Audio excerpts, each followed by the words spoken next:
जय हिंद स्टूडेंट, उम्मीद करता हूं आप सभी स्वस्थ, मस्त, खुश और सुरक्षित होंगे। आज की वीडियो में हम डिस्कस करेंगे कुछ बहुत इंपॉर्टेंट टॉपिक्स पर।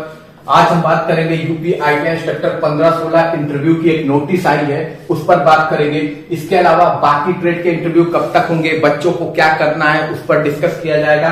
इसके अलावा एक्सरे टेक्नीशियन के डीबी का रिजल्ट कब तक आएगा, उस पर भी बात करेंगे। इसके अलावा मुख्य सेविका में बच्चे पूछ रहे थे ओवरलैपिंग क्या होती है, उस पर भी डिस्कस करेंगे। मुख्य सेविका का रिजल्ट कब तक आएगा, उस पर भी चर्चा करेंगे। उससे पहले चैनल पे जो नए हैं, चैनल को लाइक और सब्सक्राइब कीजिएगा। इंस्टाग्राम पे फॉलो करने के लिए इंस्टाग्राम का लिंक डिस्क्रिप्शन में, आप जाके वहां पे मुझे फॉलो कर सकते हैं। तो चलिए चलते हैं वीडियो की ओर। तो सबसे पहले बात कर लेते हैं यूपी आईटीआई इंस्ट्रक्टर 2015-16 का एक और ट्रेड का इंटरव्यू नोटिस जारी कर दिया गया है। ठीक है, अभी मैंने आपका परसों ही वीडियो बना के आपको बोला था कि आपको जल्दी एक ट्रेड का इंटरव्यू का नोटिस मिलने वाला है, और जो मैं कहा था वही हुआ। देखिए, कल आपका इंटरव्यू का नोटिस जारी कर दिया गई है। ठीक है, सब नोटिस आई है पेंटर ट्रेड की। ठीक है, पेंटर ट्रेड की नोटिस आई है। टोटल 39 पोस्ट है इसमें। ठीक है, इस पर आपका इंटरव्यू की शॉर्ट लिस्टिंग की नोटिस आई हुई है। टोटल शॉर्ट लिस्ट किए गए बच्चे 191 बच्चों को शॉर्ट लिस्ट किया गया है।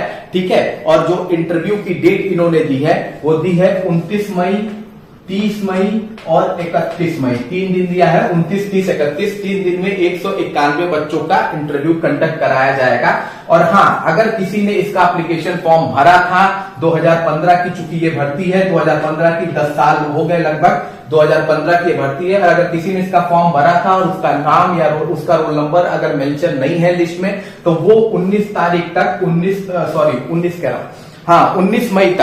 19 मई तक वो जाके आयोग में अपने डॉक्यूमेंट के साथ पहुंच जाइए और वहां पे जाके अपना डॉक्यूमेंट जमा कीजिए, तो आपका भी इंटरव्यू कंडक्ट करा लिया जाएगा।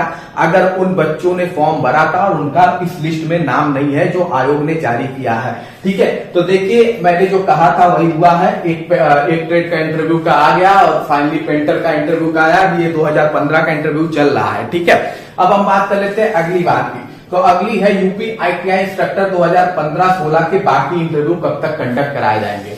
देखिए, मैं आपसे सबसे कह रहा हूं, ठीक है, प्लीज आप लोग थोड़ा सा यूनाइट होइए, यूनाइट होके आयोग पहुंचिए। चाहे 2015 के बच्चे हैं और चाहे 2016 के बच्चे हैं, आप लोग अगर यूनिटी नहीं दिखाएंगे तो फिर ये मान के चलिए कि आप लोग के इंटरव्यू ऐसे ही स्लो कंडक्ट होते रहेंगे। ठीक है, आयोग महीने में एक इंटरव्यू, एक ट्रेड का कंडक्ट कराएगा। अभी 2015 के कई ट्रेड बाकी हैं, तो मान के चलिए अगर एक ट्रेड का इंटरव्यू पर मंथ अगर वो कंडक्ट कराएगा, तो फिर ये मान के चलिएगा कि आप 3, 4, 5 महीना तो केवल 2015 का ही इंटरव्यू कंडक्ट कराने में लग जाएगा। उसके बाद कहीं जाके 2016 की ट्रेड का नंबर आएगा, तो ऐसे साल भर लग सकता है आपका इंटरव्यू कंडक्ट होने में। इसीलिए थोड़ा सा यूनाइट होइए, आयोग पहुंचिए और अपना ये पॉइंट रखिए कि सर हर मंथ कम से कम 2 से 3 ट्रेड का तो कम से कम इंटरव्यू कंडक्ट करा ही लीजिए। इससे आपका भर्ती का प्रतिक्रिया तेज भी होगा। नहीं तो फिर आप अभी 10 साल इंतजार हो गया, 11 हो जाएगा, 11 साल बीत जाएगा, ऐसे ही आप लोग का। ठीक है,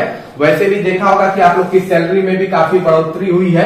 तो प्लीज, अगर आप चाहते हैं कि आप लोग को जल्द से जल्द ज्वाइनिंग मिल जाए, तो आप सभी यूनाइट होइए, आयोग पहुंचिए, वहां अपना पॉइंट रखिए। पॉइंट में आपको यही कहना है कि सर हर मंथ कम से कम 2 से 3 ट्रेड का इंटरव्यू कंडक्ट कराया जाए। नहीं तो ये प्रतिक्रिया चलती रहेगी, ये प्रोसेस जो है आपका चलता रहेगा, तो फिर ये बहुत लंबा खींचने वाला है। ठीक है, तो 15-16 वाले अगर चाहते हैं कि उनका इंटरव्यू कंप्लीट हो जाए, तो आप लोग को आयोग पहुंच के अपना ये पॉइंट रखना पड़ेगा। अब हम बात कर लेते हैं अगली अपडेट की। तो अगली आपकी UP x-ray technician DV result को लेके है। तो देखिए, इसका डीवी रिजल्ट आपका 20 मई के बाद कभी भी आ सकता है। ठीक है, 20 मई से लेके लास्ट वीक ऑफ मई में आपको डीवी का रिजल्ट यूपी एक्सरे टेक्नीशियन का देखने को मिल जाएगा। उसके बाद आपका अकाउंटेंट का भी डीवी का रिजल्ट है, वो भी देखने को मिल जाएगा। उसके बाद फार्मासिस्ट का, डेंटिस्ट का भी डीवी का रिजल्ट है, वो देखने को मिल जाएगा। तो मई से ही स्टार्ट हो जाएगा। लेकिन सबसे पहले अगर किसी का रिजल्ट इस समय आएगा तो वो होगी आपकी मुख्य सेविका। ठीक है, प्राथमिकता में कौन सी रिजल्ट है? मुख्य सेविका रिजल्ट प्राथमिकता में है, जिसकी उम्मीद मैंने ऑलरेडी आपसे कहा है 22 मई तक, 22 से 25 मई तक मैक्सिमम खींचना चाहिए, अगर सब कुछ सही रहा। ठीक है, सब कुछ सही रहा, क्योंकि अब आपके रिजल्ट पर कार्य शुरू हो गया है। आपके रिजल्ट में कोई बड़ी प्रॉब्लम नहीं है, बस एक मीटिंग कंडक्ट कराना है बीएससी और 2 ईयर वालों के लिए वही एक मीटिंग है जो मेरे ख्याल से एक दिन कंडक्ट की जाएगी और उसमें सब कुछ फाइनल हो जाएगा और सब कुछ फाइनल हो जाएगा और आपका रिजल्ट हफ्ता भर लगेगा, मुश्किल से 1 सप्ताह लगेगा। अगर छुट्टी उट्टी गिन लीजिए तो 7 से 8-9 दिन लगेगा, आपका रिजल्ट तैयार हो जाएगा और आपका रिजल्ट देखने को मिलेगा कि मान के चलिए मुख्य सेविका की जो भी बच्चा है कि अब प्राथमिकता में आपका रिजल्ट है, उसके बाद एक्सरे टेक्नीशियन का डीवी रिजल्ट आएगा, उसके बाद हो सकता है अकाउंटेंट का डीवी रिजल्ट आए, उसके बाद हो सकता है डेंटिस्ट का डीवी रिजल्ट आए। प्राथमिकता में मुख्य सेविका का ही डीवी रिजल्ट है, ठीक है। अब बच्चों का क्वेश्चन ये था कि ओवरलैपिंग क्या होती है, कैसे यूआर कैटेगरी में नंबर भाग जाएगा, कट ऑफ हाई हो जाएगा, लोग कह रहे हैं, ठीक है। तो देखिए ओवरलैपिंग एक सिंपल सी बात है कि मान लीजिए कोई बंदा है जो ओबीसी कैटेगरी में है, एससी कैटेगरी में है, एसटी कैटेगरी में है, ईडब्ल्यूएस कैटेगरी में है, इन 4 कैटेगरी में, पर उसका स्कोर यूआर कैटेगरी के बराबर है, तो फिर अनरिजर्व कैटेगरी में उनको डाल दिया जाता है। किसमें डाल दिया जाता है? यूआर कैटेगरी में डाल दिया जाता है। सबसे पहले आपका जो लिस्ट बनेगी वो इसी कैटेगरी की बनेगी, किसकी? अनरिजर्व कैटेगरी की। यूआर कैटेगरी की ही सबसे पहले लिस्ट बनती है, ठीक है। तो उसमें जो बच्चे अलग अलग कैटेगरी से ओबीसी, एससी, एसटी और ईडब्ल्यूएस से भी उतने ही मार्क्स पा रहे हैं जितना कि यूआर की कट ऑफ है या उससे ज्यादा पा रहे हैं, तो उन्हें इसमें डाल दिया जाएगा। लेकिन ये बात याद रखिए कि प्राथमिकता पहले दी जाएगी आपकी अनरिजर्व कैटेगरी वाले बच्चों को ही, ठीक है। ये बात याद रखिएगा। अगर 60 पे मार्क्स है और 60 पे 10 सीट बची है, ठीक है, अगर किसी ने 60 स्कोर किया है और उस पर अगर 10 सीट बची हुई है तो वो 10 सीट में अगर 10 बच्चे यूआर कैटेगरी में हैं, मतलब अनरिजर्व कैटेगरी में जिन्होंने किसी तरह का रिजर्वेशन यूज नहीं किया है, तो उन 10 बच्चों को पहले भरा जाएगा। भले ओबीसी में भी 60 मार्क्स के हों और ईडब्ल्यूएस में भी 60 मार्क्स के हों, तो उनको मौका नहीं मिलेगा। अगर 10 सीट बची है तो वो 10 सीट में प्राथमिकता दी जाएगी यूआर कैटेगरी के ही बच्चों को।